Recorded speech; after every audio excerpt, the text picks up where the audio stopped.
happening, people? Welcome to In the End Zone UK. You are listening to podcast number 7. Podcast number 7, we'll be looking back at what was a very eventful week 6 in the NFL. I'm your host, as usual, and coming from the comfort of his own home today, rather than the army barracks, we've got Big Dave. Welcome back, Big Dave. How you doing? Yeah, good. Nice to be sat relaxing at home. Always ready to talk some football. Good stuff, indeed. And I had a busy day at work today and a long weekend in London too, where I managed to catch one of the NFL games, which we will talk about later. So I am tired, but I'm also ready to talk football. And this was a good week. It was the start of the bye weeks this week, which means teams got to have a rest, or some teams got to have a rest after a grueling few games. I'm not sure when the best time to get a bye week is, to be honest. Either early so that you can gear up and find some momentum towards the end of the season, or whether it's better to get one towards the end of the season as you gear up to the playoffs if you are a playoff team. But either way, this week we had the New York Jets, the Atlanta Falcons, the San Francisco 49ers and the New Orleans Saints on a bye. So we won't be covering them on the clock, but we may be covering a few things in relation to them, depending on the talk of the players. But this week, Dave, I'm calling our episode King of the South. Or should I say King of the South? It doesn't work as well as King of the North, but King of the South. King of the South. Yeah, King of the South. The reason why is because some of the biggest takeaways this week were the big upset, Tennessee Titans beating the Buffalo Bills and securing a win, and obviously the Buccaneers grabbing another win in the AFC. Both of those teams, in the NFC, both those teams are in their respective divisions in the South. So AFC South for the Titans, NFC South for the Buccaneers. And they won their games by both of their major offensive weapons having an absolute day and actually leading the league in their respective fields. So Brady is leading the league in passing yards with 2,064, and Derrick Henry is leading the NFL in rushing yards with 783. So who really is King of the South at the moment? Derrick Henry or Tom Brady? What do you reckon, Dave? Derrick Henry. Yeah? Yeah, I mean, Tom Brady's, feels like he's about 70 years old now. He's been in the league that long, but he's still absolutely piecing people apart without his favourite weapon. So Gronk's still out. Gronkowski, his trusty tight end's still out. But he's still doing bits. I just think Derrick Henry, like he's been so dominant for the last 3 or 4 years. He's led the league in rushing for the last 2 years, over 2,000 rush yards. So not 2,000 yards from scrimmage, 2,000 rush yards. He's an absolute animal. And when he gets going, you can't stop him. So I'd say the reason I'd say Henry is because he's the best running back in the league, and Brady is top 3 quarterbacks, top 5 quarterbacks. Yeah, fair play. I mean, yeah, I kind of pushed this segment in because I really just wanted to talk about Derrick Henry, to be honest. As much as Brady has absolutely got the potential of being King of the South, North, East and West, at this point in time, I think if I had to choose between one or two of them on my team, I'd definitely be choosing Derrick Henry. I mean, the man had 143 yards this week. Like you said, he puts up pretty much 150 yards of fun. But he had 3 touchdowns. He put the team on his back. It's a very unusual circumstance when you find a running back that can dominate and win you games like he can. Usually it's the quarterback, right? Or some sort of stifling defense. But Derrick Henry is just a pure monster. And for anybody who's listening, they should just go and check out. It was his first touchdown of the game, actually. It was a 70-something yard run where he was actually pegged as it was the fastest running play this season, right? Or he ran faster than any player this season so far. Yeah, the dude's like 6'3", 240 pounds, and he was outrunning. Like, I couldn't believe it when he broke through that hole. He ran away from everybody. The dude's humongous. He's a unit of a human. He's an absolute monster, isn't he? He just looks like he's dead up straight when he's running, and obviously nobody wants to. So I think he does get a lot of yards because corners and some safeties, they're either tired of tackling him, too scared to tackle him, or just are like, nah, do you know what, pal? Have your 70 yards. Because when you look at his stats, he picks them all up in the second half, so third and fourth quarter, when the defenses are getting a little bit more tired. They're probably sick to death of having to wrestle this humongous human to the floor. And that's why, like, if you listen to this and you don't know who he is, or even if you do know, get yourself on YouTube, type in Derrick Henry highlight reel, and you will not be bored. You'll have 10 minutes of watching some big dude throw little men about. Yeah. Or Derrick Henry stiff arms, because his stiff arm is something else. He can push anybody to the floor, can't he? And like you said, when he broke that first initial run, it looked like a glitch. It looked like he had glitched forward because his acceleration was like nothing I've ever seen. But for the size of that man, like, he does not look like he should move that fast. What an animal he is. What an animal he is. He doesn't get. I mean, I said it the other week when he ran through Darius Leonard, who's a equally huge human as a linebacker. Derrick Henry, he knocked him about 10 yards.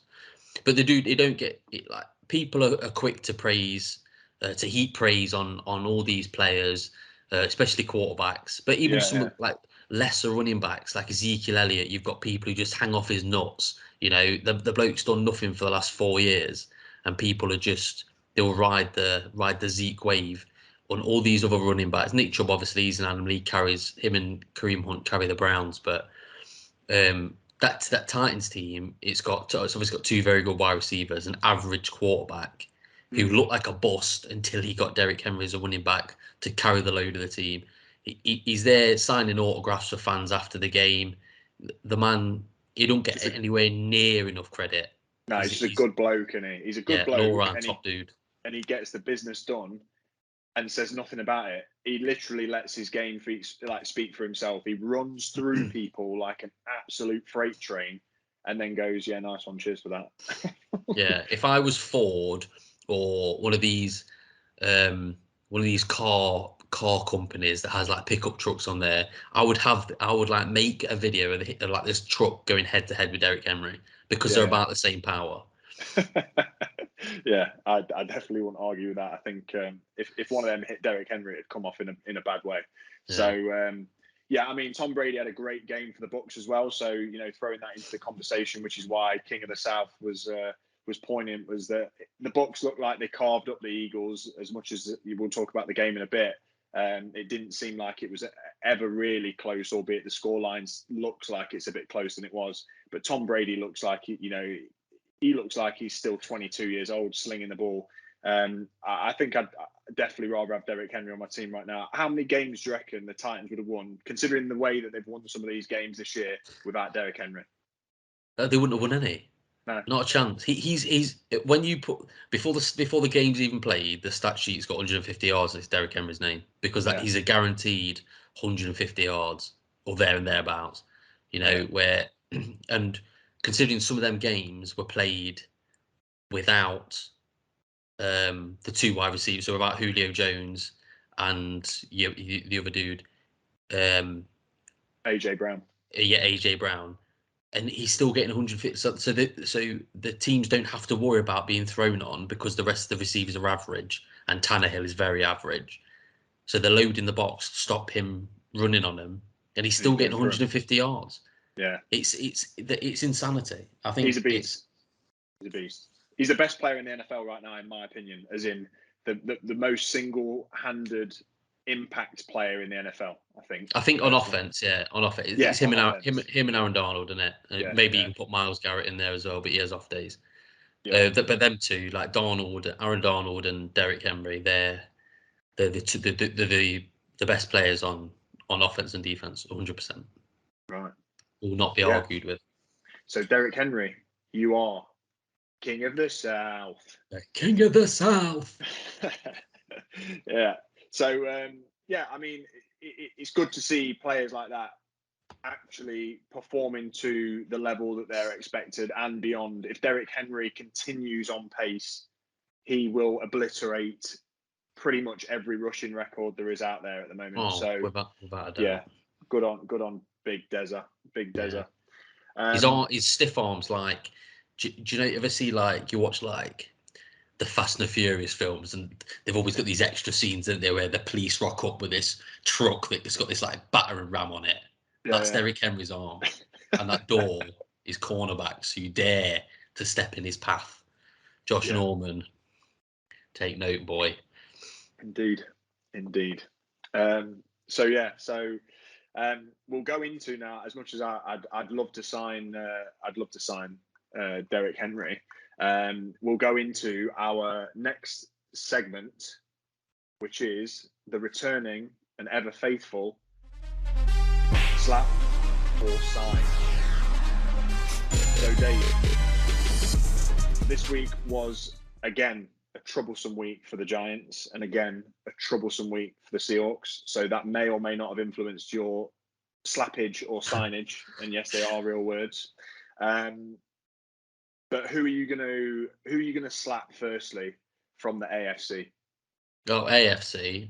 Yeah. So I'm gonna slap Josh Allen, and this may not be. I think I've slapped him twice this year. You slapped him and you've signed him, so you're just battering the shit out of Josh Allen. Yeah, and I'm not slapping him for his gameplay per se. I'm slapping him for the call on 4th and 1, where you can kick a field goal and take it into overtime. Yeah. Because you're only 3 points down. I think it was like 34-31. He runs for it on like 3rd and 9 and gets to like, he's like half a yard short. It was inches or something. Yeah. They go for it on 4th down with a QB sneak, and they don't get it, and they lose the game. You know, so I could slap the coach, but I think as a quarterback, and he's in his 4th year now, he was an MVP candidate last year. He's going to be definitely again this year. You need to be saying Tom Brady wouldn't have done that. He'd have looked at the side and been like, that's a call that's got he's got a 50-50 chance coming off. Yeah. Let's play a more high percentage QB. I know obviously Josh Allen's a better athlete and something, but if he's a better athlete, that's either if you get some motion in there, run left or right, or just kick the field. Like, you're in a position where you're playing for the game. Yeah, you're playing for the number 1 seed in the AFC against all this stiff competition, and you're throwing a game away, which may come back to haunt you just because you don't think you can win in overtime. That's what they're saying. I don't know. They're saying that they don't trust him to win in overtime. Obviously, that's probably not the case. They were just going for it, thinking they were going to get it, but then it's cost them. Yeah, and I mean, when he went for it, it wasn't for a touchdown either, was it? It was just for the first down. No, it was just just get the first down. Yeah, it wasn't even guaranteeing a win. So no, I mean, he slipped as well, which was even worse. It wasn't even like he got muscled off. Well, he did get muscled off, but his first step into a QB sneak, which clearly needs to be your most explosive step, because you've got to get like this far. He slipped, so his leg fell out from underneath him, and then he got absolutely Yao Ming'd by the whole defensive line. And, he got bodied. Yeah. So so Josh Allen he's had a slap and then a sign and then a slap. So he played very well. You know, very well for the whole game. He's doing what he needs to do. It's just, I think that when you're in a position like that, sometimes you've got to know, you've got to see the coverage that's in front of you. You've got to think. You know what I mean? You've got to make the call, and if ultimately you're being told to do something, you do it, I suppose, but you're the person it comes down to. Nobody's looking, people are going to criticize the judges, like the coaches and stuff, but I don't know. I just think it was a stupid call when you take 3 points, get the game to overtime, and then chance your arm, stop the run. Yeah. Who knows? No, it's a deserved slap. You lose the game by not going and getting the yard on a 4th down. You definitely deserve a slap, no matter how well you played in the game. So take that one, Josh Allen. And AFC, who are you signing?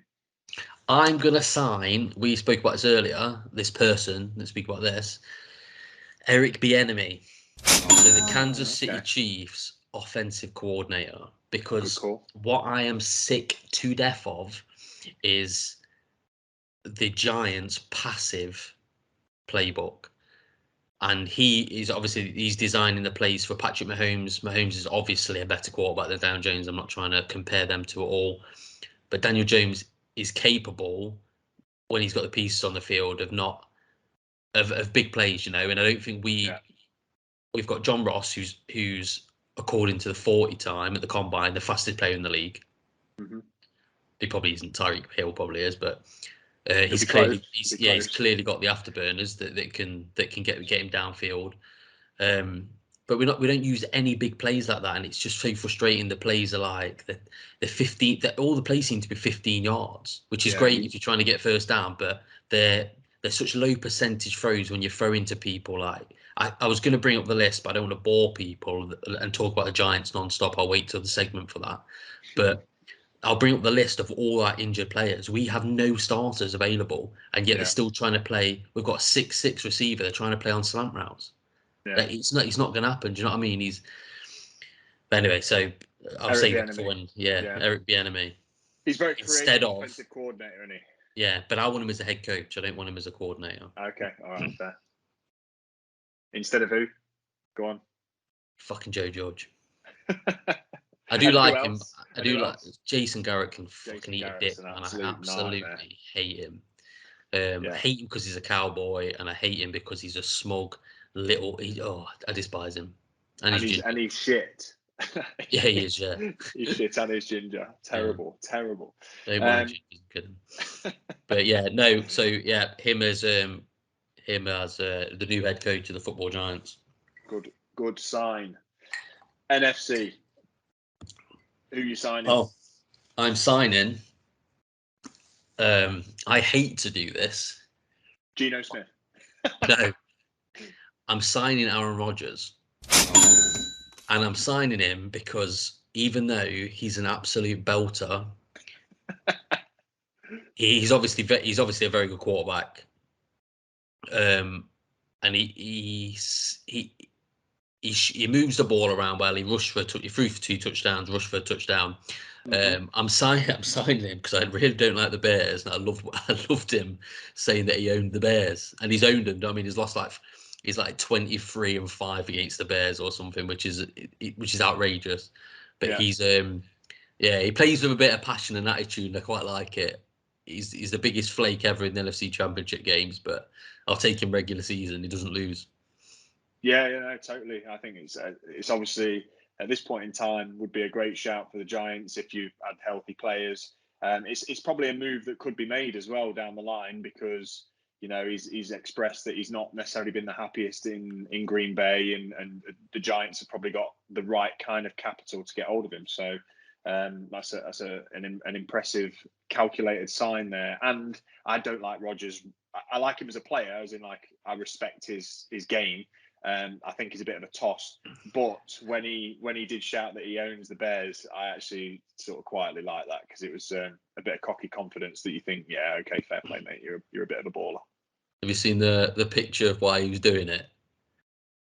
So everyone giving him that, flipping him off, yeah, I saw that. Yeah. I mean, you would if you were the Bears. I would have. He's had the pants and NFC. Slap. Who are you giving a big old slap? Giving it to Daniel Jones. Ooh, he had a bad game. He had a stinker. This was his first bad game this season, and it wasn't just bad. It was the ultimate stinker. He basically pulled his pants down and did a poop. It was awful. In fact, he didn't pull him down. He did it in his pants. He just pooed his pants. Yeah. Just an absolute stinker. I'm going to bring your stats up because they beg a belief, really, they do. Yeah, he threw 3 So he threw 3 interceptions. He had 2 fumbles, 1 lost. He threw for 242 yards on 51 attempts. So basically, they kept him in the whole game. So let's take 142 of them because he had about 92 yards before the Rams took every starter off and he was throwing against the backups. Right. So they're all garbage yards. I'm not afraid to say it. He had an absolute stinker. He was disgustingly bad. I don't 100% blame him because he was throwing to some absolute Lizardos. It just, like I said, when we cover the game, I'll bring up the injured players, but yeah, he's got nobody to throw to. Evan Ingram's completely disappeared off Earth. He was on the game, played. When Kadarius Toney looked great for the first 2 4 plays and then went minutes down. before he went off his bad foot. Yeah. He's throwing to Dante Pettis. Do you know what I mean? Who's bounced around. Sterling Shepard he just does what he does. He catches. He's a very, very good slot receiver. And if he was on another team, he would be getting pure recognition because he catches everything. And he went for 76 yards, whatever. But yeah, like you can't have that amount of no, turnovers, can you? As Daniel no, Jones, no. like, They were it's awful not as well. acceptable. No, they were all. He was forcing things into double coverage, and they were easy picks, and it's just mega frustrating. No, I understand. I do. So yeah, that Cool. is who I am slapping and who I am signing. Rightio. From the AFC, give me who you're signing. Who I'm signing. Okay. I'm signing because we always have an injured one, and it would be lovely to have one that's just an every down boy. I'm signing a running back. Okay. It's not Derrick Henry because I felt like that was too easy, but I'm going to sign Jonathan Taylor from the Indianapolis Colts. Okay. Jonathan Taylor, second year back now. He looked good in his first year, and I took a punt on him last year in fantasy, and it paid off really well towards sort of like the second half of the year because he found his feet. He started getting more reps, and he looked like an explosive back. This year, he is proving that he should be the number one back in Indianapolis. The shame is that he's sharing snaps with two other very good running backs as well. So he's sharing snaps with Marlon Mack and Naheem Hines, when actually, when you start to watch his play, his explosiveness, his pace and power, he could be one of the best backs in the league if he was given the chance to operate, play in, play out, because he can catch out the backfield as well. And the run that he had against the team this week, they were I'm not sure who they were playing. We'll look at it a little bit later, but he had a huge run down the left side of the pitch. I think it was a 77-yarder. It didn't go for a touchdown, but he got stopped just short.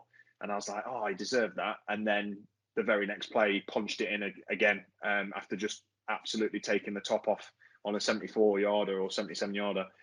He just seems like, he's a young talent in the Colts offensive line.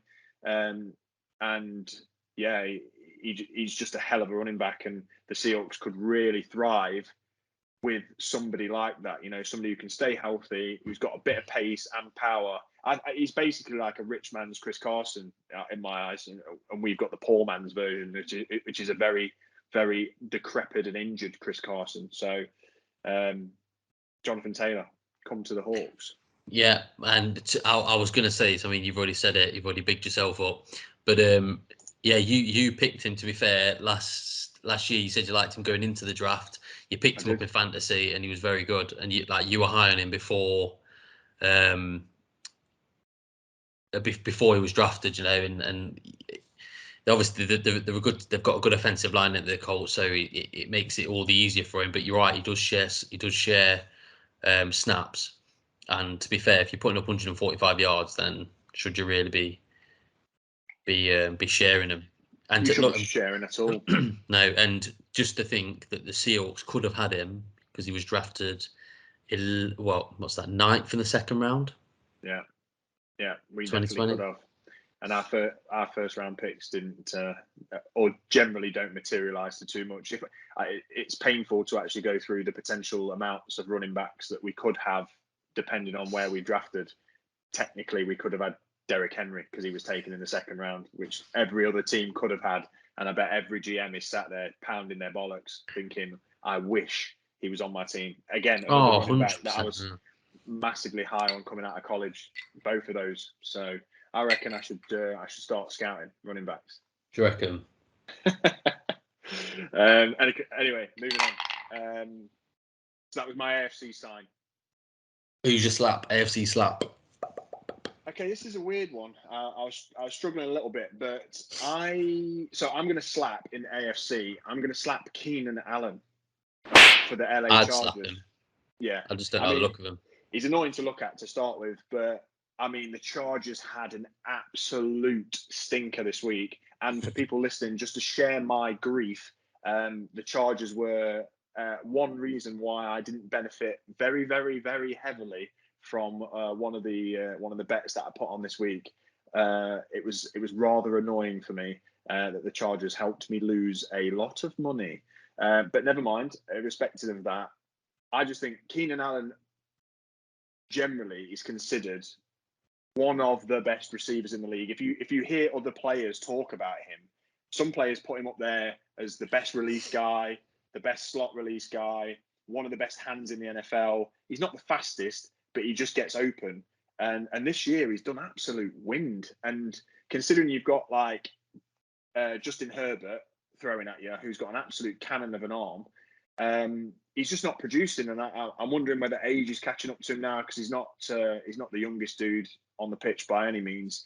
But this game against the Ravens, man, I mean, the Ravens dropped an absolute bomb on the Chargers, who to date, you know, I got some stick, and I still deserve it, I'd imagine, but I got some stick last week for putting the Chargers lower down on the AFC power rankings than I had some other teams. They were above the Ravens at the time still.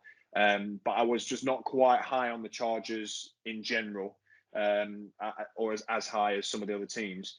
And this week they didn't look like it. The Ravens took them to school, and they scored 6 points, and they got ran all over. I think this year they've been ran on for nearly 200 yards in every game. So they just haven't got a rush defense. If you can run the ball against the Chargers, they're done.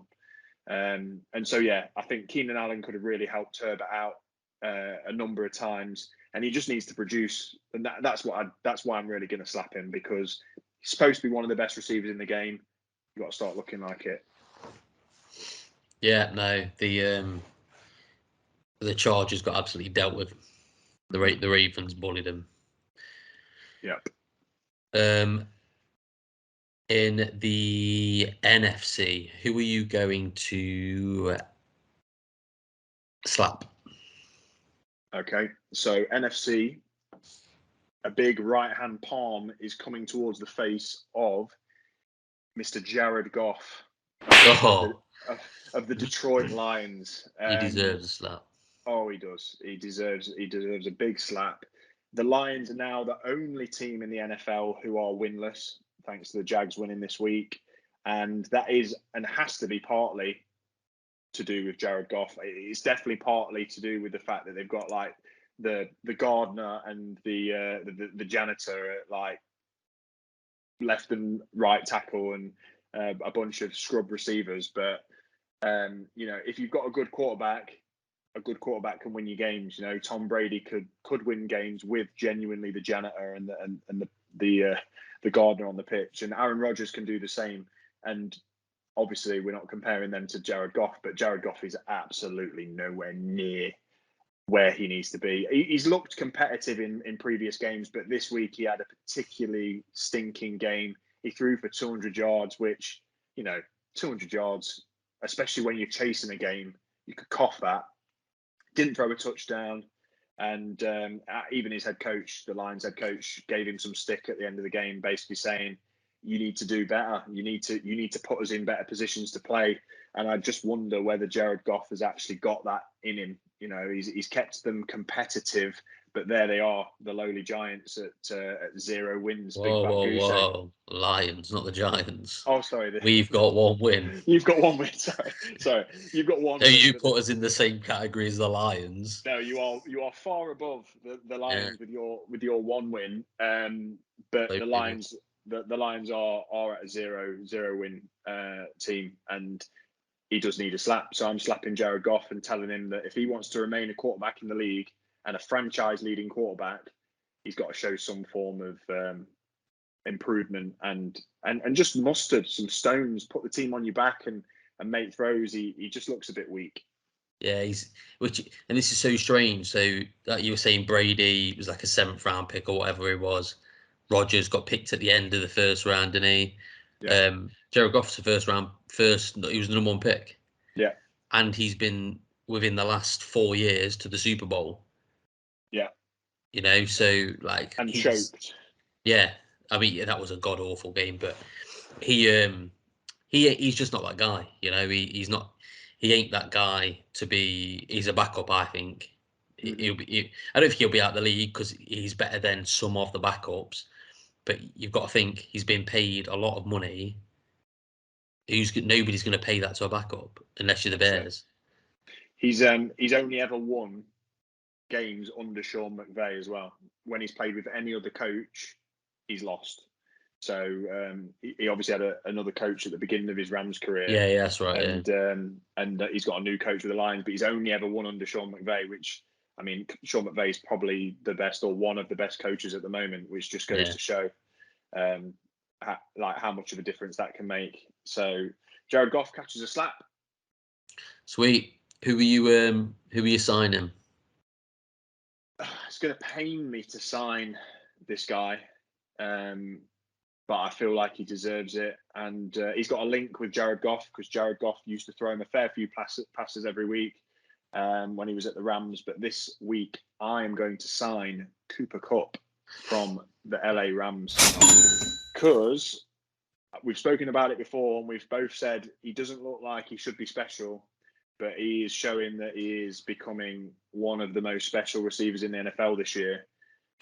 The man is doing absolute bits. He's putting up numbers. He's putting up touchdowns. Yeah, I mean, Cooper Kupp, the wide receiver, I'd love him on my team at the moment. Yeah, he's great. He's such a weird creature because he's always been good. I just think now that Matt Stafford's throwing to him, I think he's got the most targets in the league, so he's getting thrown to the most. But he's obviously making the catches and he makes big ones. Always on the sideline. Yeah. He's reliable, isn't he? He is. He's a steady pair of hands. Yeah, he just seems so reliable, and that in this league at the moment goes such a long way. Like if you throw the ball to him, he's probably going to catch it. This game, you know, he had 9 receptions for 130 yards and 2 touchdowns. Yeah, I know. Saw all of them. Yeah, I felt every single one of them. Of course you did, because they were playing the Giants. So I guess we're going to talk about that later. But yeah, I'd be taking Cooper Kupp. He's one of those that you can put on the outside, and you can definitely drop him in the slot, and he's just gonna outplay, outburn, outcatch, outmuscle most of the corners that are lining up against him. So, Mr. Cooper Kupp, I dislike your team, but I'll take you. I pick you. I choose you. All right, cool. So that is the end of Slap or Sign. We'll move now into our regular segment on the clock, where we look at some of the better games played last week. We'll discuss some of the key talking points, and I'll give you a rundown of the scores from the other games as well. So if we start with the first game that was played last week, which was on the Thursday night, we're going to look at the Tampa Bay Buccaneers playing the Philadelphia Eagles, and this was at the Eagles' house. Now, the scoreline was Buccaneers 28, Philadelphia Eagles 22, and I think that is a little bit generous on the Eagles. What do you reckon, Dave? Yeah, it was 21-7 at halftime, and the Bucs just cruised into it. Well, just entered cruise mode and just cruised it in, like you were saying. Like you were saying before, Jalen Hurts is beyond turd. He's terrible. Yeah, he's awful. He threw for 115 yards. So bear in mind, his team were being blown out. So his team were being battered. So they're then switching to more, just giving every under. It's how Dak pads his stats, and it's how Matt Stafford's got so many pass yards because the team previous to this year for the Cowboys, they've been losing. So Dak's getting just junk yards, and Matt Stafford's never really been on winning teams, and they're just getting all the junk yards. So they finish with 400 yards but still lose. Jalen Hurts can't even get that. 115 yards, Yeah, one touchdown and one interception. he completed 12 passes. So you must think, oh, I'll tell you what, they must have ran the ball then. No. Between him and his running back, they combined for 19 carries for 100 yards. That's pathetic. But he ran for 2 touchdowns. So he basically gets in the red zone, can't throw the ball, so he just runs it in. And we all know how difficult that is to stop. That's the reason Kyler Murray's got a job in the league. You know, Yeah. I mean, Kyler Murray's. I'm not comparing them. Kyler Murray's like a far superior player to Jalen Hurts, but Jalen Hurts he's too small to be a running back and he's too shit to be a quarterback. So he's like a hybrid where I'm trying to think. It was RG3. Do you know what I mean? RG3, Like, yeah. like I just don't understand how they think he's the answer in there. I mean, yeah, you look at the scoreboard, it looks close, but when you think that they got, what's that, 15 points in the second half to the Bucks 7. Yeah. No, I mean, I hate the Eagles at the very best and most likable time for me to like them. I hate them. It doesn't sound like it at all, Dave. Yeah. But no, Hurts ain't the answer, and Tom Brady, like we said earlier, just does what he does best. He just manages the game. He did throw an interception, but Leonard Fournette had a great game. Tom Jones, it's because I'm reading Ronald Jones. Tom Jones was there singing. Unusual to be thrown by Tom Brady. He even managed 4 carries for 1 rush yard. Oh, go on, son. No, that's possible. I'm not even sure how that's possible. 4 carries, 1 yard, but surely Brady's the one that can make it possible, breaking all the records. But yeah, I mean, the Buccaneers looked in absolute cruise control in that game. It was easy street. You know, the fact that there 6 points between the two teams, but there was an absolute chasm in between. You know, the actual talent. When I was watching it, it was never in doubt, not even for a second. You never thought that if they wanted to, the Bucs could have just put the foot down, pressed the gas pedal, and just absolutely blown the doors off the Eagles. That's how it looked anyway. But like you said, a great game for Fournette, 2 touchdowns, and you know, I think he had over 120 all-purpose yards. And then the ball just gets spread out again. I always say this with the Buccaneers, but I called them last week, you know, talented twats or whatever it was, but they just are, you know. Antonio Brown, 93 yards and a touchdown. OJ Howard, 50 yards and a touchdown. Leonard Fournette, 120 all-purpose yards and 2 touchdowns. And then you've got people like Godwin catching the ball 5 times, Mike Evans catching the ball, you know, a couple of times. There's such a plethora of talent on the Buccaneers, and no wonder, you know, they ended up just steamrolling the Eagles. So it was a good game to watch, and good on Tom Brady. And the Buccaneers now go 5-1. In their division, and the Eagles fall to 2-4 in the NFC East, which still breathes life into, you know, a couple of teams in that division, including your Giants, in the fact that it's still all to play for. Well, I don't know if it is. You know? Yeah, the Cowboys are running. I think the Cowboys. I don't really want to talk about them, but the Cowboys are probably, which pains me to see, because they came 3rd in the division last year. They've got a stinkingly easy schedule. So they're probably going to win 12, 13 games. Yeah. They could be the number 1 seed in the NFC. Yeah, they could. And they are looking that way. And speaking of the Cowboys, we're not going to talk about this game too much at all, but give the scoreline for the Cowboys. So the Cowboys played on Sunday night the New England Patriots, and the score was 35 to the Cowboys and 29 to the Patriots. Game was a lot closer than I expected it to be. I did expect the Cowboys to kind of run away with it, but the Patriots did keep it competitive and were winning at one point. But Dak Prescott threw for 445 yards and 3 touchdowns, and he just had a hell of a game and put the game out of reach with an overtime walk-off winning touchdown to CeeDee Lamb, who's turning out to be also a bit of a dynamite receiver with 150 yards and 2 touchdowns. So Cowboys took that one. But to take away from that, I did think that the Patriots didn't look horrendous, and that Mac Jones, I know we've said it a few times, but he looks like he still could be the best quarterback to come out of the draft this year. Oh yeah, I think I don't think it's close. Who else is there that's Lawrence, who won his first game this week, and then obviously the little action man from the Jets, whatever his name is, Oh yeah. Oh, there's a few of them actually. Zach Wilson. Yeah, Justin Fields. No, Yeah, Matt Jones is he's probably in the apart rookie of the year. from um What he's in the no, conversation. Thingy will win Rookie of the Year. I think Jamar Chase Yeah, he could do. Yeah, we'll talk about that in a on bit. offense. Yeah. Yeah, cool. Well, that was the Cowboys anyway. Finished 35-29.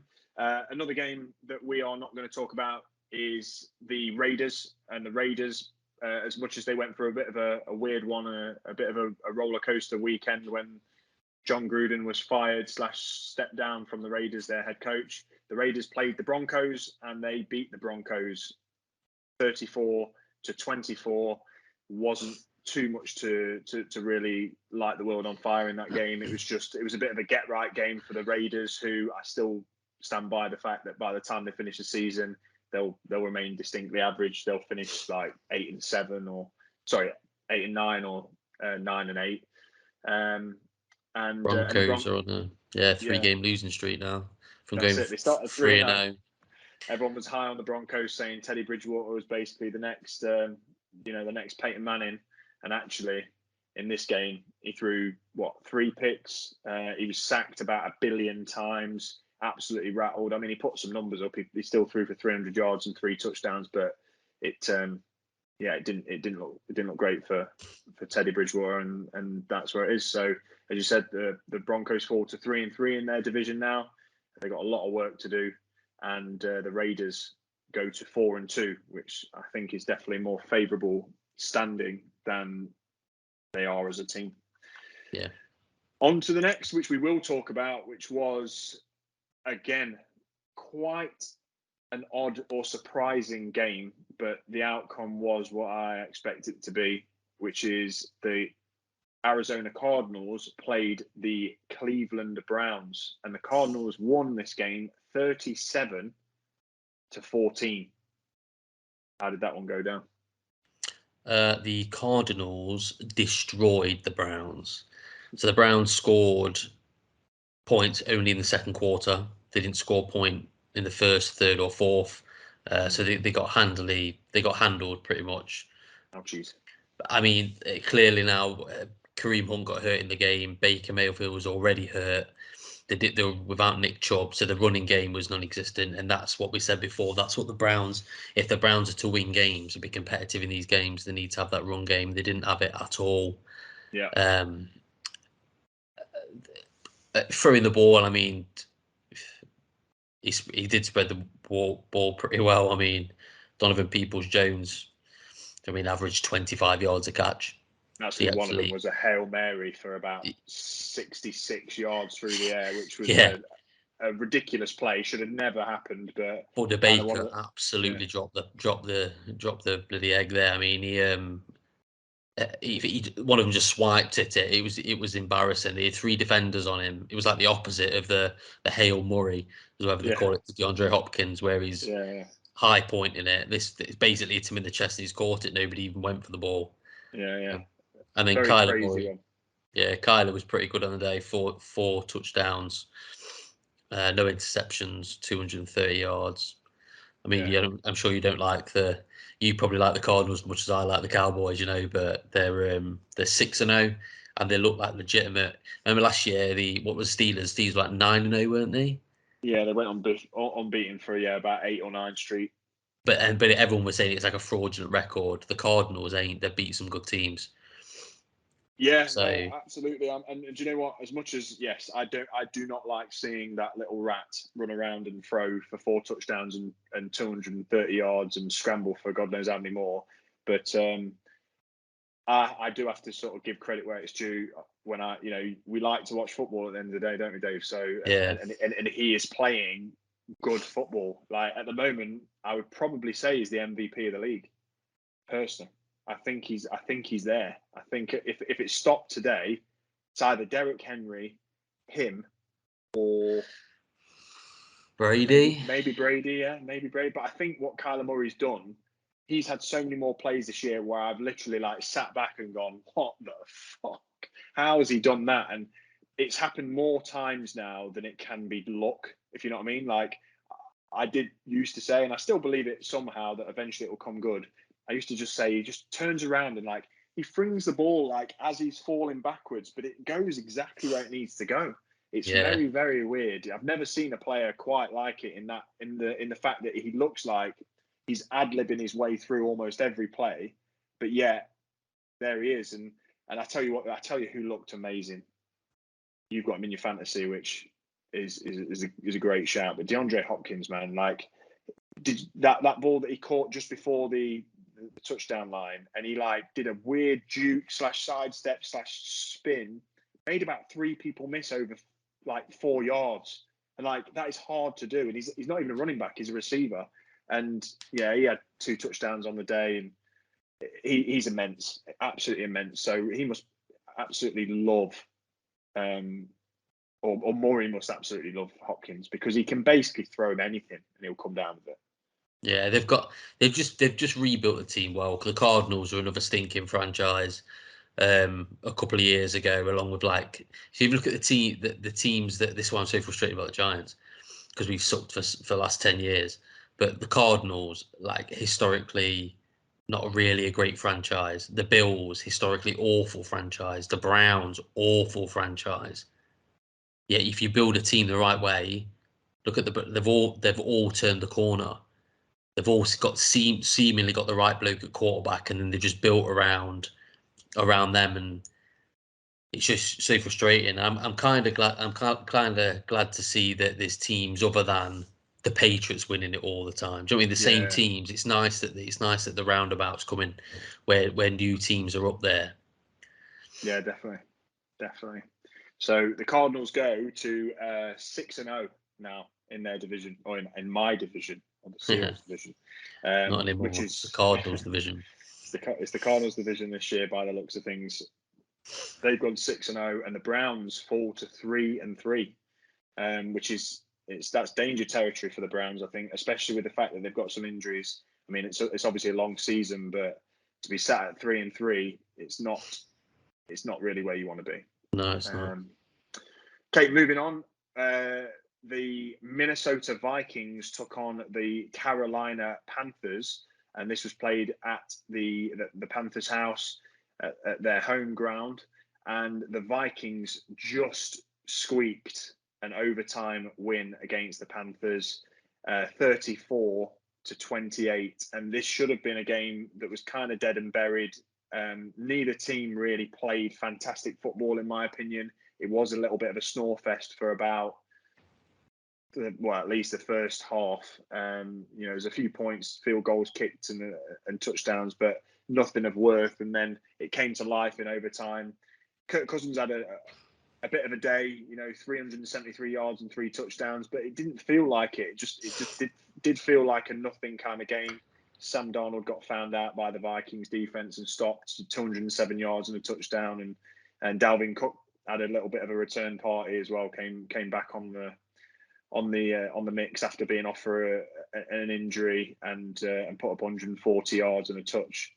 So yeah, it was a weird one, that one. It was just not an entertaining one, but it was a lot closer than it needed to be. I think the Vikings just took the foot off the gas way too early, and they don't seem to be able to close out games. I can't even tell you how many times I've seen the Vikings go to overtime in the last 4 years, but it's a lot.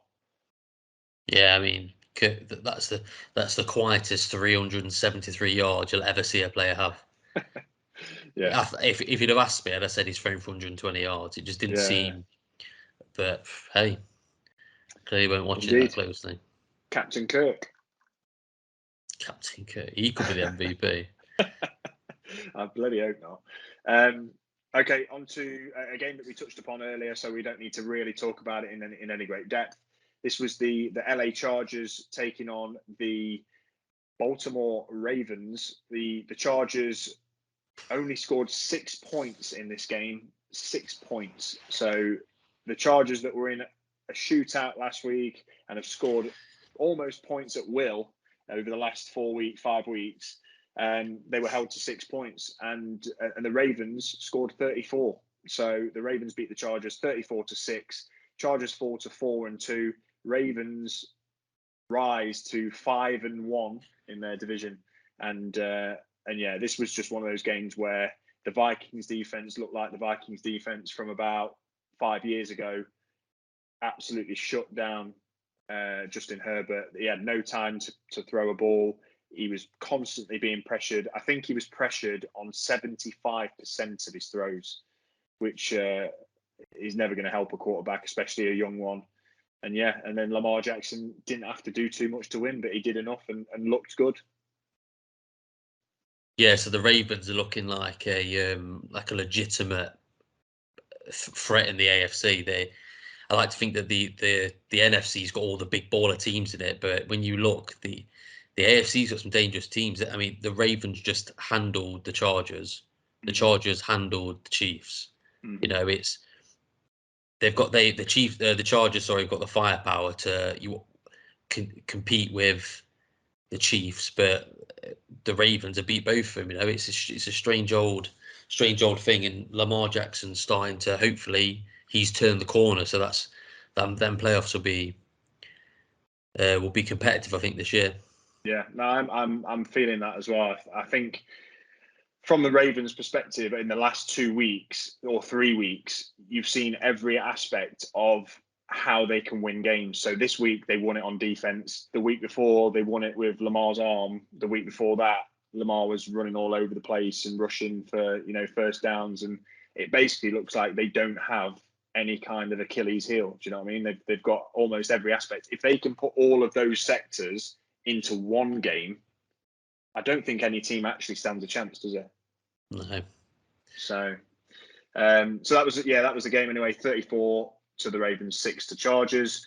We don't need to talk about this next one in any detail, but the Chiefs played the Washington football team.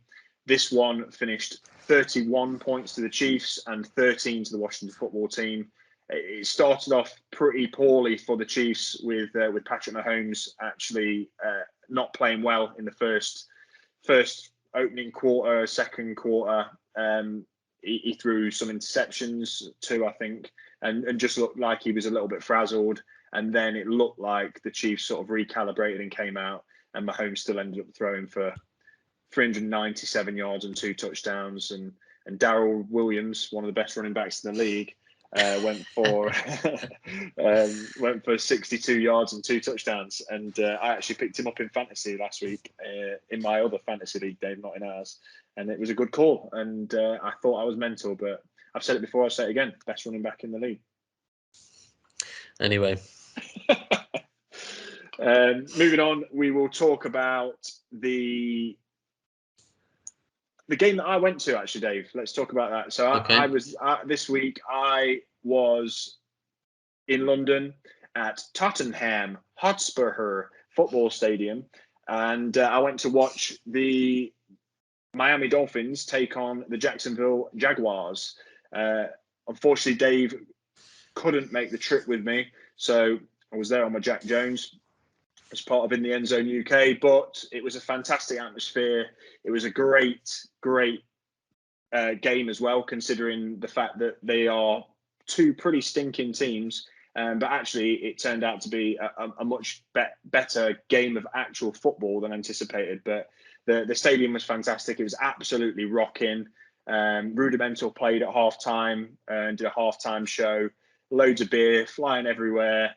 And it was a great day out. So moving forward, myself and Dave will definitely be at any game we can get to in the UK, and hopefully in the near future a few in the US. But it was a good game, and actually it was a little bit of a party for the 2 quarterbacks, because I expected to see maybe a game where they both throw for 180 yards and a touch. But Tua Tagovailoa, is that how you say his name? Tagovailoa. Oh, I'll leave it just to call you him. to say. Just call him Tua. So Tua went for 329 yards, 2 touchdowns, and he rushed for 22 as well. But he had an okay day. He actually looked all right. And watching him live on the pitch, he looked like he was quite mobile. He was getting the ball out quite quickly. He did actually look pretty good. And Trevor Lawrence, he threw for 319 yards, which is not amazing, but he didn't turn the ball over. 1 touchdown, no interceptions. He started very, very cold at the start of the game. But towards the end of the half, which was actually right at the end of the half, he threw a lovely little teardrop into the corner of the end zone, which they really needed at that point. The Jags, I think they were 10-3 down and didn't look like they were going to score. But Trevor Lawrence found a bit of a groove, and they actually came back to win it with a field goal with 1 second remaining in the game. There's a bit of poor coaching on the Miami in the Miami side, and it gave the Jacksonville Jaguars just enough time to get a field goal out and win the game. So Jags got their first win of the season, beating the Dolphins, and both teams now fall to 1-5 in their respective divisions. Did you catch any of the game live, Dave, at all? Oh yeah, I watched the whole thing. Okay.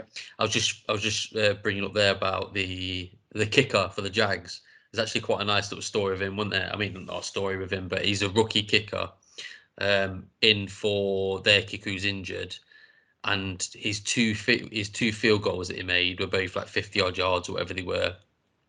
They were the longest kicks of his entire career, so he's never kicked further than that. And he's to the 54-yarder that he kicked at the end to win the game.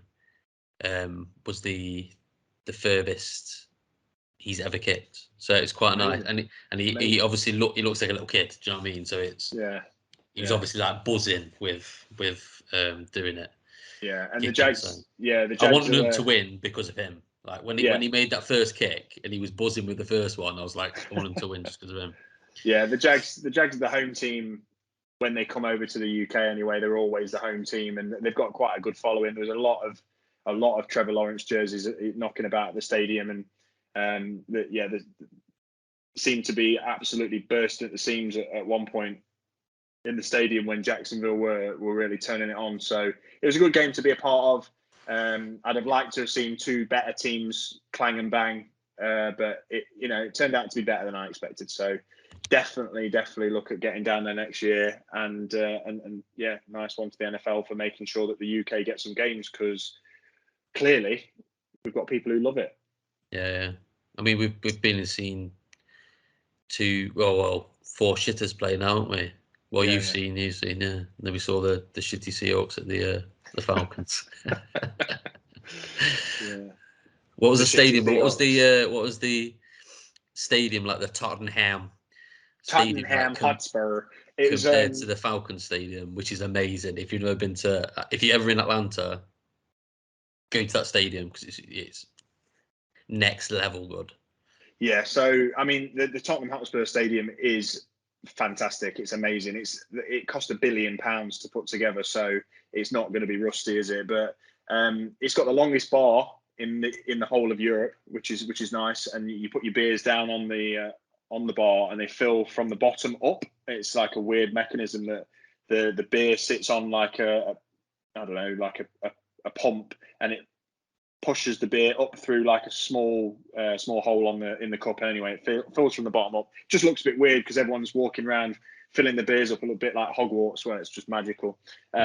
Magical beer, and it definitely felt like it. So had a few beers on Europe's longest bar, and then everything's immaculate. Like the pitch is absolutely flawless because it actually comes up from underneath the stadium. The football pitch, soccer pitch, disappears underneath both ends of the stadium, and then they've got a brand new NFL pitch that's never used for football. So it's so on the TV show, the presenter woman went under the stadium to see where the football pitch was, and the football pitch. See, it's like grown. There's like, it looks like how you can imagine like a big weed farm with like big heaters and that on top of it. That's what the football pitch had underneath. It was amazing. Okay. So I mean, I only saw it from that. I've never been there in person or whatever, but yeah, no, it's a great stadium. But in terms of comparative to the Mercedes Dome in Atlanta, the Mercedes Dome in Atlanta is one of the best stadiums, if not the best stadium I've ever been to. 360 HD screens running all the way through the stadium. I mean, we went there 2 years ago, every day before COVID struck, and watched the Seahawks beat the life out of the Falcons.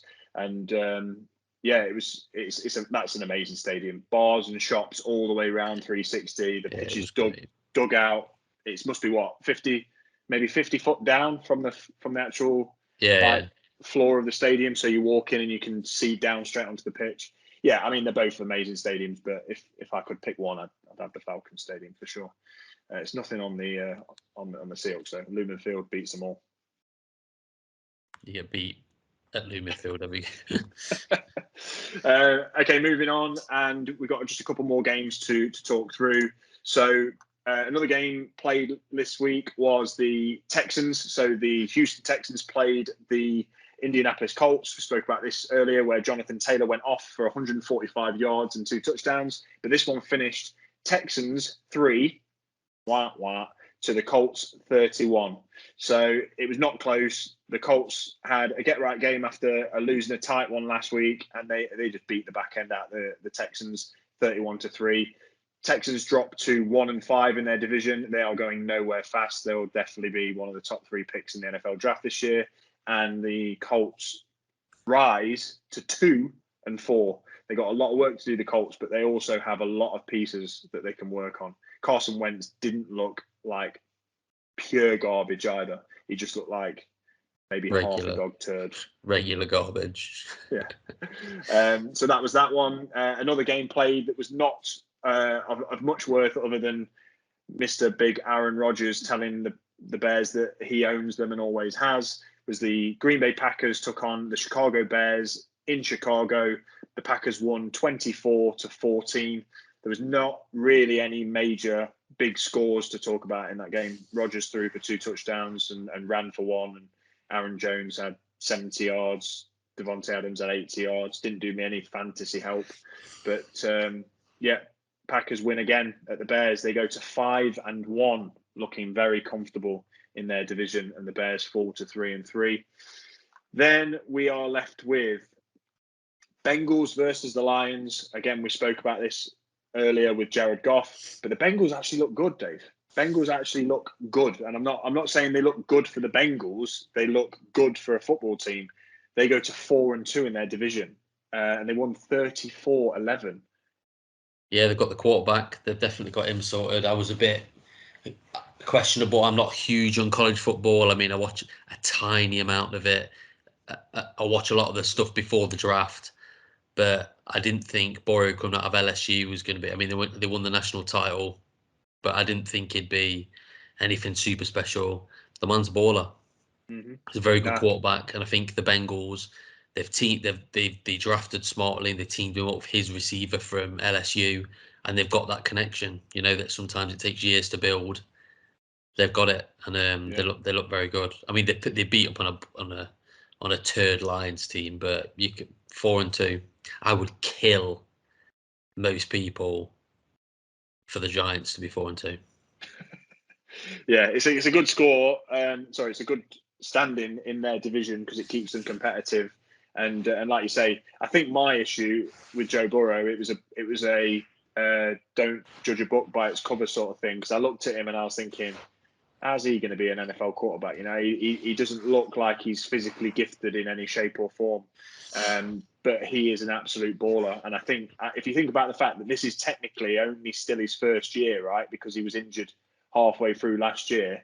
So this is his first year of football, really.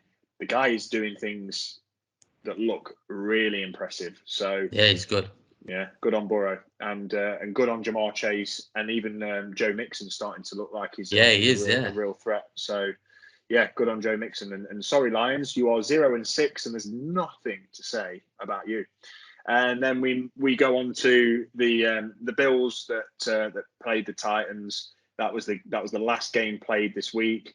The Bills lost to the Titans, as we mentioned earlier, due to big old Desert Henry, King of the South, King Derek, and the Bills dropped to 4-2, and the Titans actually raised themselves to 4-2. So similar records or same records in different conferences or divisions. Can't work my words out today. And they lost 31-34 by 3 points. And Derek Henry had a monster game. Josh Allen actually played a good game despite being slapped by Dave. And there wasn't really too much to say. Both teams actually played pretty well, and it came down to some silly decisions that you need to get slapped for. And finally, we move on to our two games. So last two games of this week, considering there was a few teams on a bye. Dave, talk us through the Rams taking on the New York Football Giants at the Giants' house at MetLife. This one finished 38 to the Rams, 11 to the Giants. It's a couple of big steamrollers that you've had to face over the last couple of weeks. Yeah. Now, would you believe we were winning for 15 minutes of this game? Yeah, we were winning. First quarter, you were winning. Oh, you were winning 3-0. First quarter, we were winning 3-0, and then by half time it was 28-3. We gave up 20. I can't tell you how excited I was at the start of the season for the Giants defense. It was the one, like, I love like defensive football. I prefer to watch the defense rather than the offense. We had a top 10 defense last year. Our defense is so poor. We gave up 28 points. That's 4 touchdowns in 15 minutes. It was woeful. So basically, at halftime, they took the best players out, and like for the second half, they still put 10 points on us, but we managed to claw 8 back. It was a shocking display of defense and offense from the football, like the Giants. I'm going to read out, like, because I was saying before about the players that we're missing, and it definitely makes a difference, because if you've got no one to throw to, you're thrown to absolute scrubs, still NFL scrubs, but still scrubs. There's nothing you can do, and when Daniel Jones has shown he's good when he's got an offensive line that protects him, and these are the players that are out at the minute. So Saquon Barkley's out. Yeah. So our running back's out. Kenny Golladay, so our number one running back's gone. Kenny Golladay, our number one wide receiver, injured. Azeez Ojulari, our second round pick from this year's draft, leading the team in sacks. So one of our best defensive threats to hurry up the opposing quarterback, injured. John Ross, speedster wide receiver, injured.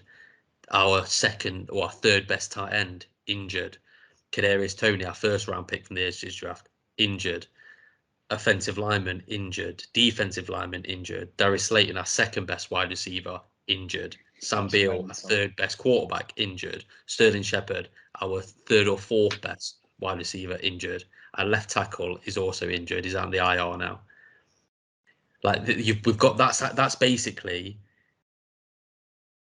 our entire starting lineup, apart from the quarterback and maybe like 2 offensive linemen that are still fit to play. We're not winning games. We're going to go. I don't even want to bring the schedule up because it makes me feel sick when I look at the fact that we're going to play in the next 4 games. We've got to play the Chiefs and we've got to play the Bucs. Oh God! We're going to get dismantled by absolute bloodbath. We could be 8-1 quite comfortably. We're playing the Panthers this week, and that's a potentially winnable game. Mm-hmm.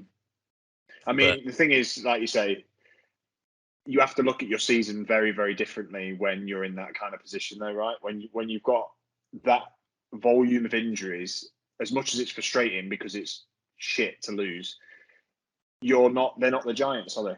They're not the New York Giants who are playing football.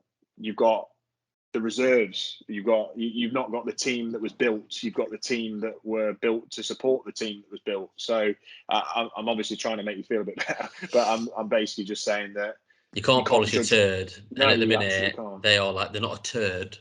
They're like a humongous pile of, as The Rock would say, steaming, stinking monkey crap.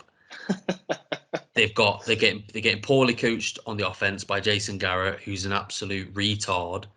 They've got they're getting poor. The defense is awful. The defensive coordinator came out and basically gripped him in front of the media, hoping to light a fire under him, and they basically went, "Do you know what, mate? Swivel. We ain't doing wind this week." So, I mean, it's hard to be positive when you know your team's that bad. And I challenge anybody, if you're out there and you want to support a football team, pick the Chiefs, pick a team that win, pick the Bills, pick a team that wins every week. Because I sit there, and if it was my TV in front of me, I would have put my head through it so many times. But it's not, so it's still intact. Please don't headbutt my TV, Dave. but yeah, okay. I mean, yeah, there's not too much I can add to that. Like I said, you're in a tough spot as a football team. You're 1-5 in a division that's now being pretty heavily dominated by the shit boys, Cowboys, turd boys, cow shits, something like that. But you are not the team that was built to start this season. That's all I'll say.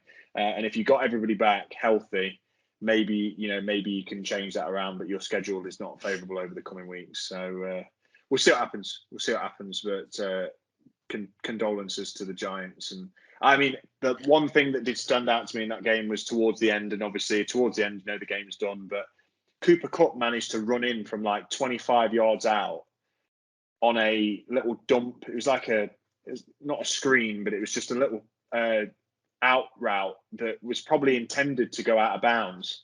But actually, not a single one of the Giants players looked like they could even be asked to get across to him. Like, it was genuinely... Yeah, they'd give up. It genuinely looked like they'd given up, which I suppose you end up doing, but it just adds even more stats for the likes of Stafford and Cooper Kupp. I think I would have preferred him to pull the starters out, because if you're getting injured when you're getting absolutely drummed, there's no point. It's pointless, isn't it? It's a point. If Daniel Jones, who's just come off a concussion, got sacked because Aaron Darnold fancied eating him and just bullies our offensive line, then that's completely done, isn't it? Because Mike Glennon ain't winning you nothing, as you're finding out with Geno Smith. And we'll roll swiftly on to the fact that the Steelers game's next. Indeed. So that's what we're left with, and smoothly moved into my game, Dave, so appreciate that.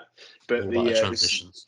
The Seattle Seahawks played the Pittsburgh Steelers at Heinz Field in Pittsburgh this week, and the score finished 20 to the Seahawks and 23 to the Steelers in overtime. And this one was a tough one for me, because I don't know what's better, and maybe I'll take the fact that Dave has gone on an absolute rant about having the doors blown off. So I'll say maybe it's worse to get your doors blown off, but it's equally as heart-wrenching and frustrating when you're in a game or a position in a game which is absolutely winnable, as we were. We had the ball in overtime and we were getting into field goal range, which would have actually won the game. And then TJ Watt, the monster that he is, barrels through about 5 blokes to then grab hold of Geno Smith, strip sack him, and they pick the ball up and are able to just go and see the game out. So that's how it finished in overtime. To be fair, other than that, Geno Smith didn't have a horrible game. He, 23 passes of 32 for 209 yards and 1 touchdown. That's what I'd expect from Geno Smith. And actually, going into that game, if you'd have told me that that's what he was going to have, I'd have been okay with that, because we had 101 yards on the ground from Alex Collins, who is a great second running back, and a touchdown. And a couple of our other running backs did little pieces that helped us. And we stayed competitive in that game. We were getting beat 14-0 at the half. And then we actually brought it back. And we went into overtime at 20-all and then lost to a field goal again, which has happened to us 3 times this year already, which is a heartbreaking one. And we lost to the Steelers. But I mean, what can you do when you've got Geno Smith at the helm? We've still got DK Metcalf, we've still got Tyler Lockett. These guys in the hands of Russell Wilson are dynamite weapons. In the hands of Geno Smith, they're like soggy Kit Kats, so to speak. Or if I throw back to one of Dave's specials, they're not explosive. They're the little like party poppers that are going for 40 yards a game, which is not what you want, But I can only say that the Seahawks gave it the best shot. They didn't look terrible, but our defense is still not great. We gave up less yards than they gave up, 309 to their 345, but they got the job done. Big Ben, considering Ben Roethlisberger is their starting quarterback, he doesn't look good either, and we've said it a number of times. He could have and should have put the Seahawks to bed a lot earlier than they were able to, but neither team played a fantastic game. Najee Harris looked okay. He had a touchdown reception and 7 targets again as a running back. And he had 24 attempts carrying the ball as well. Basically, that team is essentially Najee Harris at this point in time. They haven't really got much else going for them, and nothing to get excited about, that's for sure. So, well, TJ Watt, I suppose, is the only thing to get excited about because he is an animal. And Geno Smith was pressured constantly. I think he was sacked 5 times, whereas I don't think we sacked Big Ben once. And those are the turning points, put pressure on a quarterback, especially one like Geno who's not started a game in about 1,050 days, and you lose a game. So I know I'm waffling here, but these are the games that upset me the most for the Seahawks, because whilst Russell Wilson is down and out, if you can win a game, as I said before, go and get fucking Cam Newton, which we're not doing now because we've signed another shit quarterback. You could win one of these games and we'd be 3-4 instead of, we'd have been 3-3 instead of 2-4. And that keeps you at least competitive. And the Steelers are 3-3, which kind of goes to show because they're shit. But my AirPods, I think, have died. If you can still hear me, that's great. So I'll carry on. But ultimately, the Seahawks didn't really deserve to win, but it would have been a good win for us considering the stretch that we've got soon without Russell Wilson. Yeah, and I mean, on the positive, you've scored points in the second half. True. And that's the first start of the half season, but you've not scored any in the first half. It just shows if you're not getting pressure on the quarterback, you make Big Ben look good. Do you know what I mean? Like if you can't put any pressure on him, he will sit there and he'll make them throws. Like all the quarterbacks in the NFL, if they're on pressure and given 5-6 seconds to throw the ball, they're going to tear you apart. But I suppose it's just one of those things. Okay, that was on the clock segment roundup of all the games that were played last week, and we are now going to move on to something new. Something new from me and Dave, and this segment is going to be called Would You Rather? So, Dave, I have got a number of scenarios for you, and I believe you've got a number of scenarios for me whereby we have to pick which one we would rather have happen.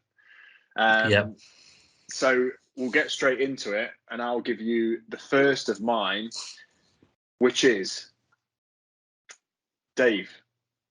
Go. Would you rather have to tackle Derrick Henry whilst he was running at full speed wearing no pads? Or would you rather be running at full speed wearing no pads and be tackled by Bobby Wagner?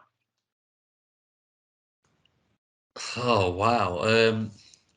I'd rather tackle Derrick Henry or attempt it. I mean, either way, I'm getting absolutely body bagged on her. But I think if I ran into Bobby Wagner, he would hit me so hard I would shit my spine out. Whereas Derrick Henry's just going to flatten me. So I'm going to tackle Derrick Henry. Okay. You would shit your spine out. I would jettison vertebrae all over the pitch. That is very specific, but I believe I've now got the right visual image of that happening. So it's all about the visuals for the audio listeners. Exactly. So thanks for that. But okay, so you're going to try and attempt to tackle King Derrick Henry, and probably going to go to the A&E centre pretty quickly. Are you mad? I'm going to the I'm going probably to cemetery. Cool. All right, nice one. Well, that was a nice opener to Would You Rather. Hit me. Right. Mine is less graphic. Okay. So, would you rather have Russell Wilson win 2 league MVPs, but the Seahawks don't win another Super Bowl for the next 20 years? Mm-hmm. Or Russ becomes a very average quarterback, but you win 1 Super Bowl before he retires? That's a really good one. So you're like a 9-8 team, forever, but you win one more Super Bowl, or Russ wins two league MVPs. Yeah. But you don't win another Super Bowl. And has a good season, but not Yeah, Super Bowl. Yeah. Okay, that's a good one, because I'm basically I'm either trying to set the fate of Russell Wilson into the history books, or I'm going for okay. I would rather the Seahawks win another Super Bowl than Russ win 2 league MVPs. Yeah. I mean, I'm going to be a Seahawks fan after Russ is gone, so I really just need to try and establish, the Seahawks with, competitive Super Bowl champions and championships. As much as 2 MVPs would put Russell Wilson directly into a first ballot Hall of Famer. Yeah, I'll go with the Super Bowl, please. Thank you.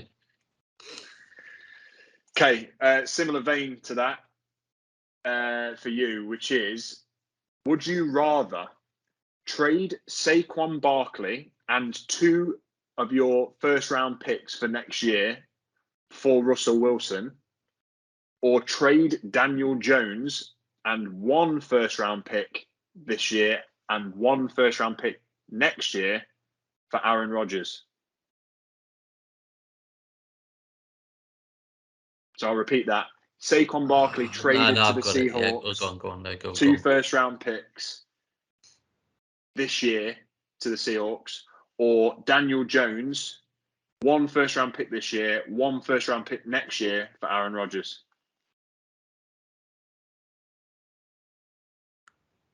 I think Aaron Rodgers is a better quarterback, but you're only getting him for 2 years. So I would say I would rather trade Saquon Barkley, who's injury prone, and the 2 first-round picks we got this year for Russ. Yeah. You're going to get you could probably get 10 years more out of Russ. Yeah, you probably could. Okay, that's cool. Nice. Which is bad, because Saquon's my boy. Yeah, that's why I said Saquon and not Daniel Jones, because actually, I mean, it would still leave you with Daniel Jones as a trade piece at least. Yeah. So, all right. Okay, here's one for you. I call this the quadruple shitter. Okay. Because the teams that are involved are shitters, and the players on them teams are also shitters. Right, great. Would you rather the Cardinals win the Super Bowl with Kyler Murray, or the Cowboys win it with Dak Prescott? Fuck.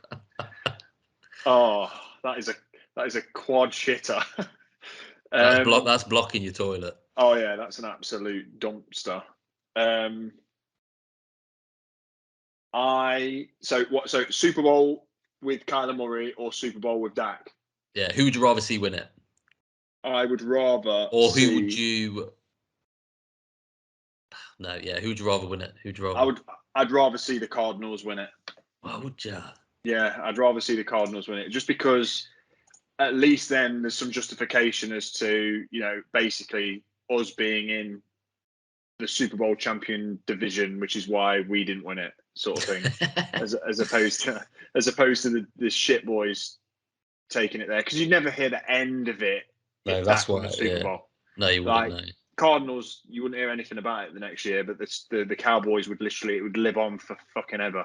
So they're living off the last one they won in like 95 or whenever it was, or 93.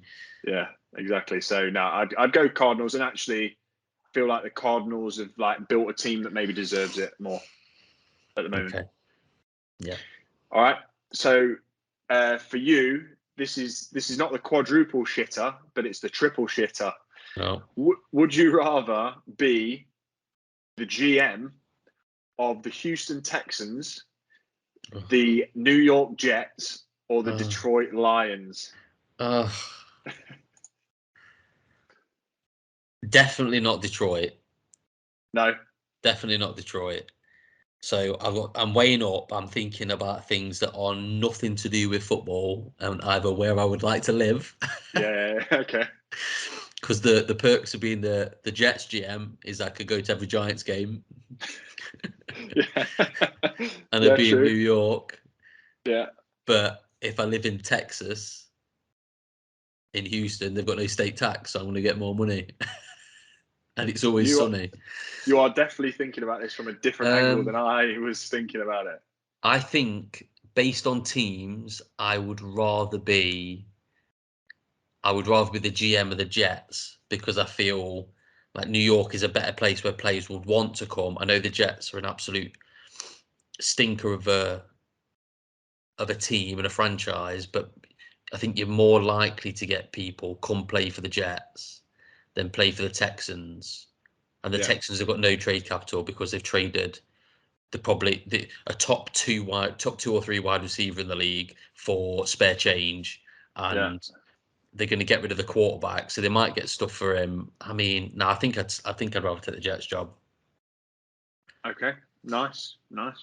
Good justification, and I like the thought of paying tax and things like that. So Yeah, I mean, if you're going to be miserable, you're not just an ugly face, Dave, are you? no. If you're going to be miserable, at least get paid well for it or live in a nice place. Right. True. Go For on. you, would you rather have Jackson Mahomes and Juju Smith-Schuster at every Seahawks game making TikToks on the center logo as part of the halftime show, which you have to watch, Yeah. or have Carson Wentz as the starting quarterback for the Seahawks and the backup, because he's not going to stay healthy, because the backup is Mason Rudolph. Oh. So for the people who don't know who Jackson Mahomes is, he's Patrick Mahomes' brother, but he's a little twat. Yeah. Plain and simple. He's a little TikTok twat. I'm going to have to say, I mean, I've got to put football first as much as, I mean, at least you said I had to watch them, but it doesn't mean that I couldn't hurl utter abuse at them. So I'd watch Jackson Mahomes and Juju do some sort of weird duet on the Seahawks centre field to avoid having freaking Carson Wentz and Mason Rudolph, please. I would rather spoon my eyes out, stamp on them, and then burn to death than watch Jackson Mahomes do anything. Fair. Okay, well, I feel like you may be in a very similar conundrum right now. So, Where's the spoon? would you rather kiss Dak Prescott's cleats after every Cowboys win on camera in public, or sleep with an Ezekiel Elliott pillowcase every night in private? I hate Zeke so much more than I hate Dak, and I cannot stand Dak. I'd have to do the pillowcase because then at least nobody would know. Yeah, but You know. Yeah, You would know. I'd know. And if there's the chance to cut my own head off so I don't have to sleep through that, that would be an option also. But I Okay. think sleeping with a pillowcase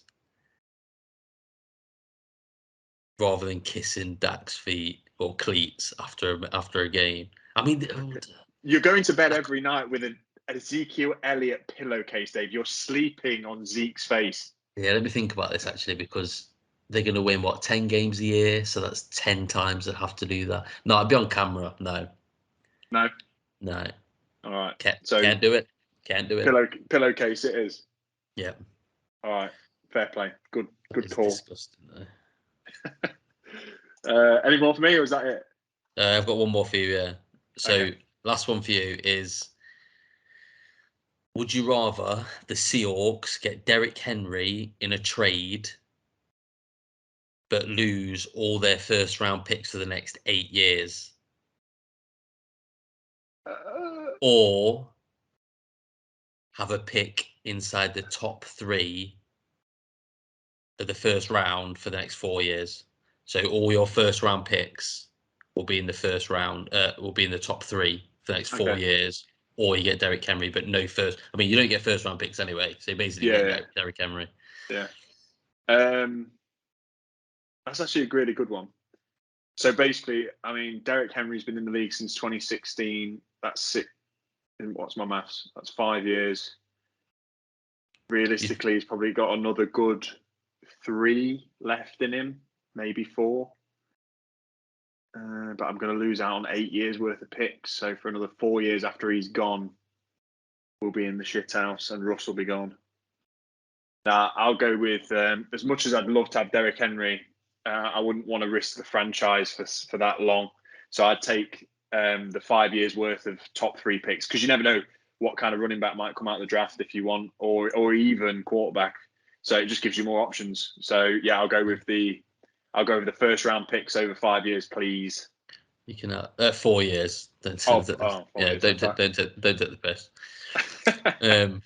I mean, it's not like your franchise to give up 2 first round picks for a player, is it? Oh no, Jamal Adams. I mean, if we can talk about that one a sec, what Dave's referencing here is the fact that Seahawks gave up 2 of our first round picks and a 3rd round pick and a starting safety in Bradley McDougald 2 years ago for Jamal Adams, who is our superstar safety, who has to date, or at least this year, been absolute horse shit. He's not had a pick. He's barely had a pass defended. He's had balls thrown straight at his hands and he can't catch them. And he was brought in to be this sort of universal strength of a strong safety. Last year, he broke the record for DB sacks. This year, he's not had one. Everybody has got wise to the man. So, yeah, I mean, the Seahawks have probably made a bit of an error there. Well, I say probably, they have. He's not worth 2 first round picks. Not many quarterbacks, are necessarily worth 2 first round picks and a 3rd. Definitely not somebody who plays in the second. There's nobody in the league that plays in the secondary. So a cornerback, strong safety, or free safety that is worth 2 first round picks. Not one.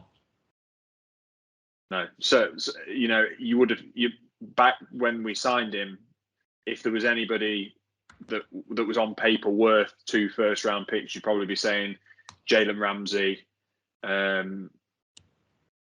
maybe him at the time, because he was a bit of a unknown. Like he was supposed to be amazing, but he'd only played at the Jets, so we didn't know him. But yeah, no DB's worth 2 first round picks. No, there's not many players that are. Do you know what I mean? If we traded Saquon Barkley, we won't get 2 first round picks for him. No, exactly. Like Derrick Henry's probably worth 2 first round picks right now, but even so, it'd be tight. Yeah.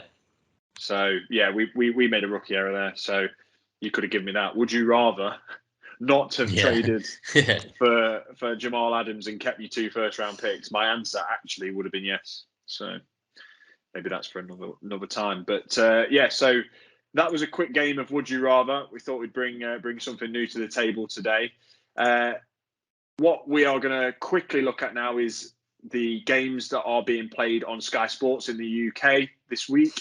We've got one tonight. Actually, we're filming this and recording this on a Thursday evening, and tonight the Denver Broncos are playing the Cleveland Browns. So Denver Broncos playing at the Cleveland Browns tonight. It will be on at midnight, which is not too far away now, and that should be a decent game in the fact that it's going to be a lot closer than it would have been had the Browns been healthy. I think the Browns have definitely been on the receiving end of some collateral damage, like we were talking about last week on the podcast.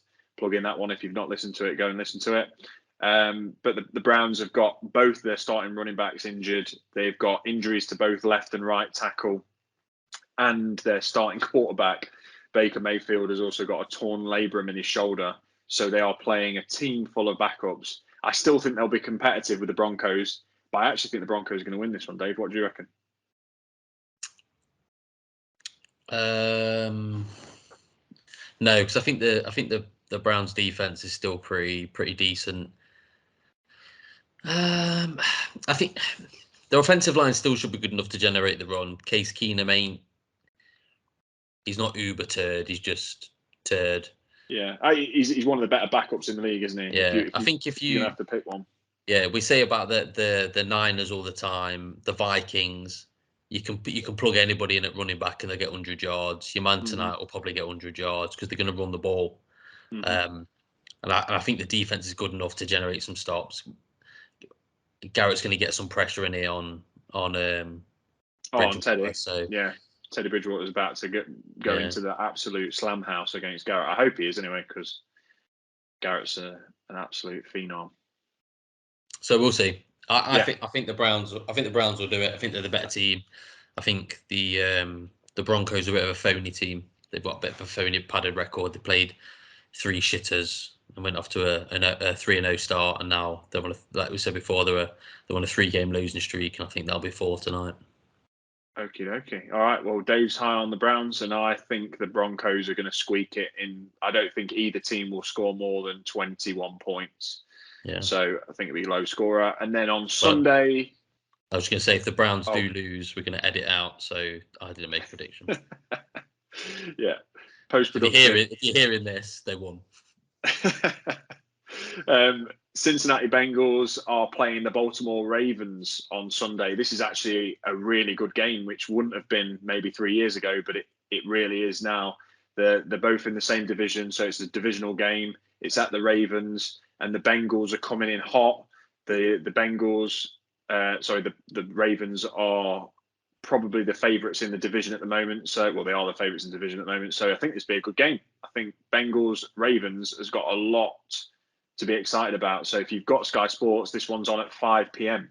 on Sunday. So definitely give that a watch. You're going to see high-powered offenses here, and I think, well, there's a lot to play for in that division.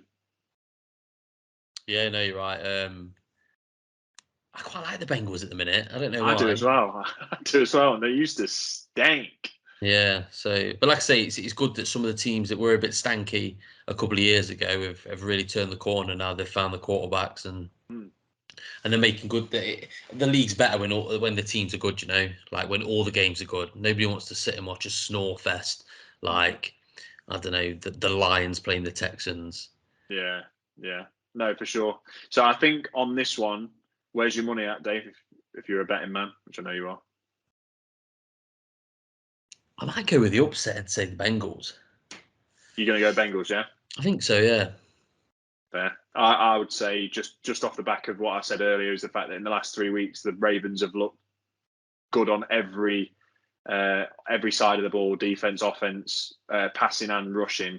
I think they might just be a little bit too much for what I think is maybe a little bit of a young Bengals defense at the moment to handle. So I'll probably go Ravens, but that's probably the easier choice. Yeah. Also on that Sunday, the Chicago Bears are, I'm going to say, playing the Tampa Bay Buccaneers, but the Chicago Bears are going to get absolutely waxed by the Tampa Bay Buccaneers on Sky Sports at 9:15 at night. So if you don't go to bed early and you're a bit of a late night owl, then I'd say stick that on, and it should be entertaining. I think the Chicago Bears, the defense is okay, but I don't think it's going to match up very nicely against the Bucs, and the Bucs are going to take this one at home. I think they'll destroy Justin Fields. I think they'll make your life very difficult for him to make any points. Yeah, they've got the Bucs have got the one thing that's going to be good against a quarterback that's mobile, that gets out of the pocket, and that's they've got two quick edge rushers in JPP and Shaq Barrett, and then you've got 2 side-to-side linebackers in Levante David and Devin White. So I think. Yeah, maybe they can get exposed on the back end because the secondary is not great. I think the linebackers are the ones they're gonna be able to keep Fields in the pocket and just make his life a misery. And when he's under pressure, he's not got many targets to throw at. So yeah, and ultimately the better quarterback generally comes out on top.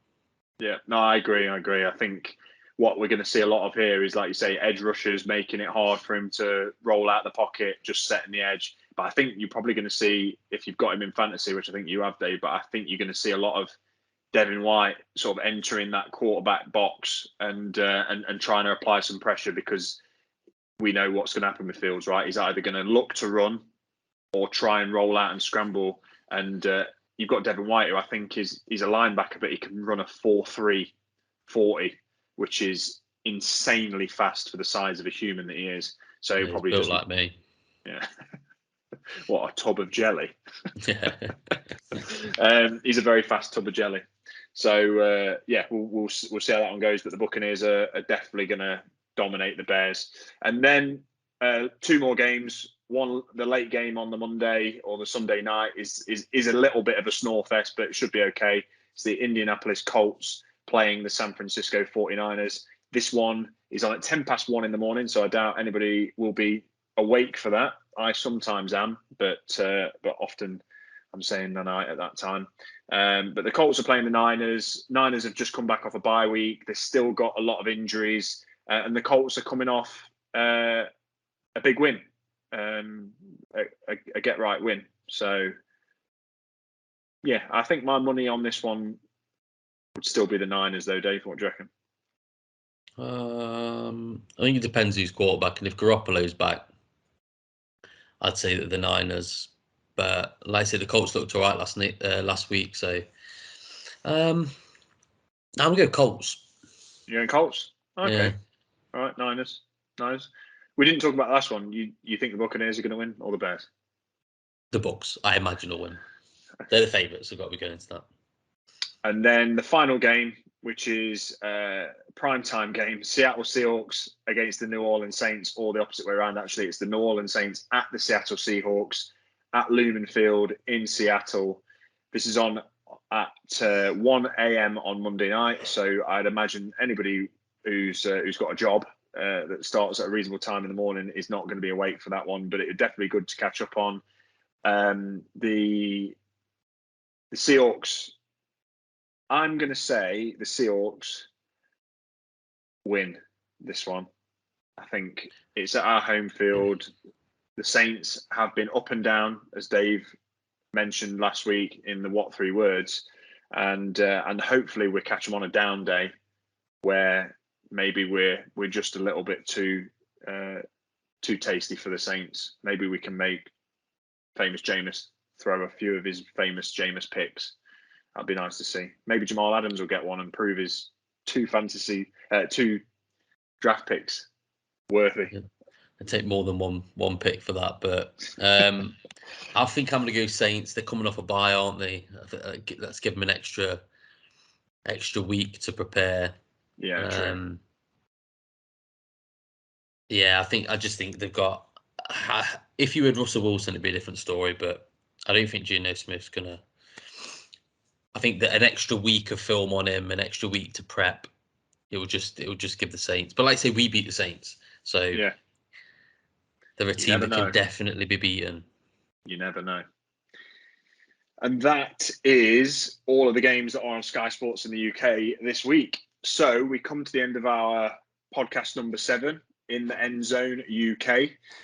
For everyone that's made it through and listened all the way through to the end, thank you very much for listening. And just please make sure that you continue to follow, look at our Instagram page in the End Zone UK.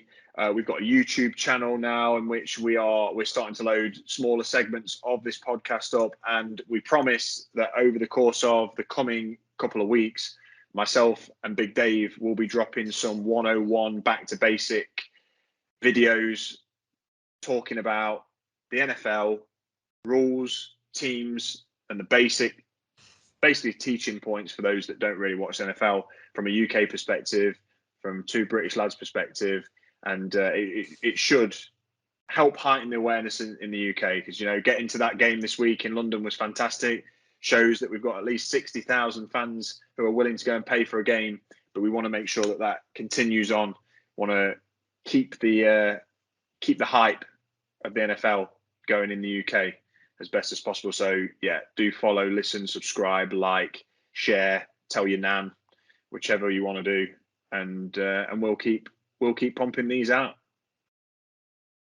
Yeah, no, really appreciate the listeners, and like Dom says, get on YouTube, download us on Spotify, like and subscribe.